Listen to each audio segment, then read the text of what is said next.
ব্যক্তিগত হবে। 1810টা বাড়িতে যাদের সাবসিডি ঢুকে গেছে এবং কানেকশন আজকে দেওয়া হলো, তারা অ্যাপ্লাই করেছিল অনেকে আগে অনেকে পরে, কিন্তু আগের সরকার এই কর্মসূচিকে গ্রহণ করেনি, তাই তারা সাবসিডিও পায়নি, কানেকশনও পায়নি।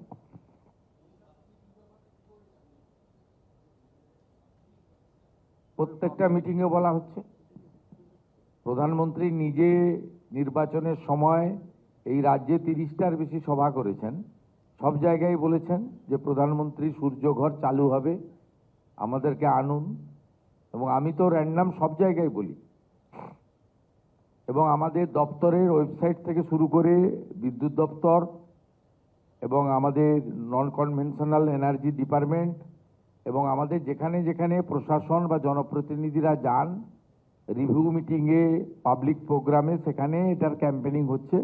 এছাড়াও আপনাদের এই যে পোর্টাল বা আমাদের ওয়েবসাইট, তাতে ডিটেলসে বলা আছে সিস্টেম।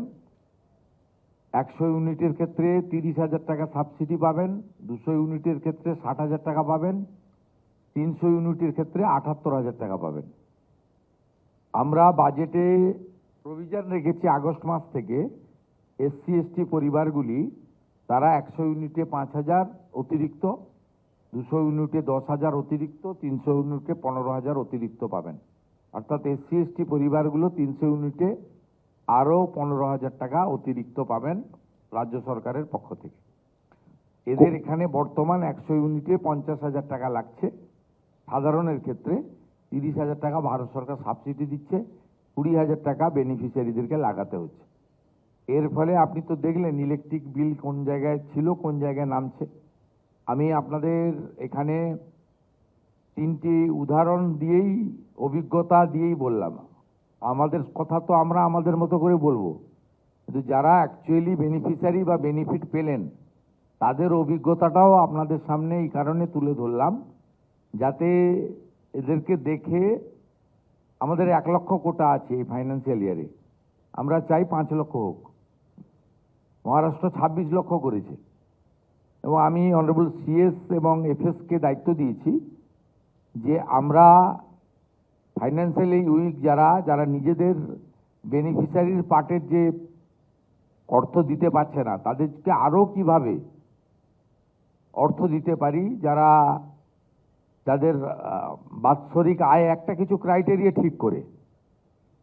সকলের জন্য তো সম্ভব নয়, তো একটা ধরুন কৃষক পরিবার, SC ST পরিবার, পাহাড়ে থাকা পরিবার, জঙ্গলমহল এরিয়া বা ইকোনমিক্যালি বছরে 3 লক্ষ টাকা পর্যন্ত আয় যেসব পরিবার, এরকম একটা কিছু ওনারা একটা নিয়ম মডালিটি তৈরি করুন, করলে আমরা রাজ্য সরকারের পক্ষ থেকেও কিছুটা যোগদান করব। আমরা চাই এটা খুব পপুলার হোক। এটা পপুলার হলে ইলেকট্রিকের বিল মেটানোর জন্য, যে বিশেষ করে ডোমেস্টিকের ক্ষেত্রে যে ওভারবার্ডেনটা হচ্ছে, এটা ইকোনমিক্যালি অনেকটা রিলিফ হবে এই প্রান্তিক পরিবারগুলো।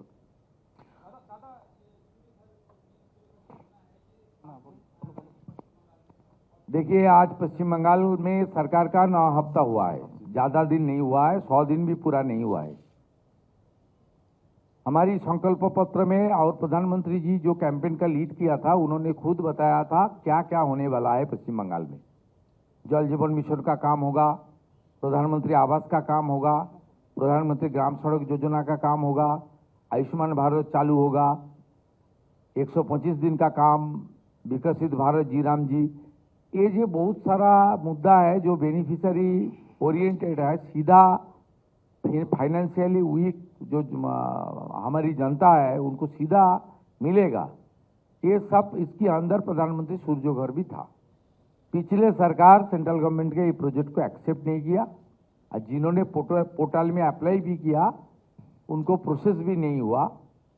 वो लोग तो खुला सेंट्रल गवर्नमेंट का हर प्रोजेक्ट से बाहर था, जैसे प्राइम मिनिस्टर क्रॉप इंश्योरेंस योजना, प्रधानमंत्री ग्राम सड़क योजना, प्रधानमंत्री आवास योजना, हमारी आयुष्मान भारत योजना, इस तरीके से बेटी पढ़ाओ बेटी बचाओ, बहुत सारा क्रांतिकारी जो लोक स्वार्थ में किया गया है वो प्रोजेक्ट में पिछले सरकार ने पार्टिसिपेट नहीं किया।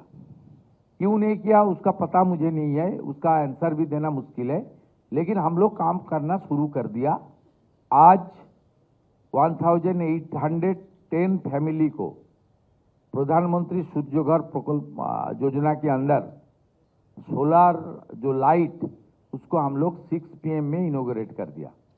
मेरा साथ मुख्य सचिव जी है, सरकार का पूरा आधिकारिक लोग है, और जो डिपार्टमेंट है नॉन कन्वेंशनल एनर्जी उनका प्रिंसिपल सेक्रेटरी और जो प्रोजेक्ट डायरेक्टर है, जो लोग ये काम को पूरा किया, और पावर डिपार्टमेंट का साथ इसका रिलेशन है, पूरा पावर डिपार्टमेंट साथ है।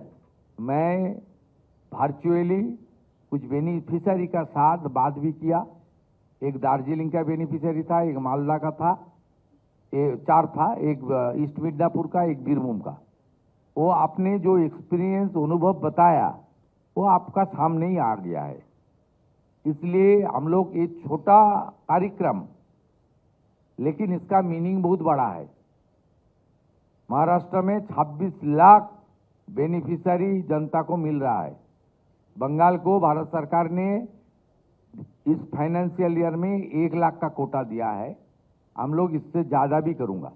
इसका साथ साथ भारत सरकार जो सब्सिडी दे रहा है उसका बाद भी पश्चिम बंगाल सरकार की ओर से शेड्यूल कास्ट और शेड्यूल ट्राइब फैमिली को हर 100 यूनिट में एडिशनल 5,000 रुपया एडिशनल सब्सिडी के रूप में मिलेगा। अभी भी पश्चिम बंगाल सरकार सोच रहा है, जो फाइनेंशियली वीक फैमिली है, जो फार्मर्स फैमिली है, जिनको सब्सिडी देने के लिए जिनको थोड़ा दिक्कत हो रहा है, उसको साथ भी किस तरीके से हम लोग सपोर्ट किया जाए, इसका चिंतन भी करने के लिए मैं माननीय मुख्य सचिव जी, माननीय अर्थ सचिव जी को जिम्मेदारी दिया है। वो लोग सोच के बताइए, हम लोग करना चाहता है। দাদা, জেলাগুলোতে যত সহজে ইনস্টলমেন্ট হচ্ছে, ইনস্টলেশন যত সহজে হচ্ছে, কিন্তু কলকাতার ক্ষেত্রে তো একটা বড় সমস্যা হচ্ছে, এখানে প্রচুর ফ্ল্যাট বাড়ি এবং জায়গার অভাব। সেক্ষেত্রে কলকাতার মতো শহরের ক্ষেত্রে বিকল্প কোনো ব্যবস্থা যদি মানে ভাবা যায়। দপ্তরের সঙ্গে কথা বলবো। স্যার, এটাতে একটা উপায় আছে, যেটা হচ্ছে রেসিডেন্ট ওয়েলফেয়ার সোসাইটি, যেগুলো হচ্ছে মাল্টি স্টোরিজ বিল্ডিং। স্যার, সেই মাল্টি স্টোরিজ বিল্ডিংয়ে পার কিলোওয়াট 18,000 টাকার জন্য একটা করে সাবসিডি এটার জন্য রয়েছে, কিন্তু সেটা মানে ব্যক্তি বিশেষের বাড়ি মানে যাবে না। কমন সার্ভিসেস যেটা আছে, যে স্টেয়ার কেসের লাইট বা ওই ওই ওই মানে বিল্ডিংয়ের আশেপাশে যদি কোনো রকম থাকে, মানে কমন সার্ভিসেস বা লিফট চলছে, সেই কমন সার্ভিসেসের মিটারে মানে এই ফেসিলিটিটা দেওয়া যাবে। তো ইন্ডিভিজুয়াল বাড়ির বাইরে এইটাও আপনি এই স্কিমটা ভালো করে আপনি বানিয়ে আপনার কেএমসি কে বলুন ক্যাম্পেইন করতে।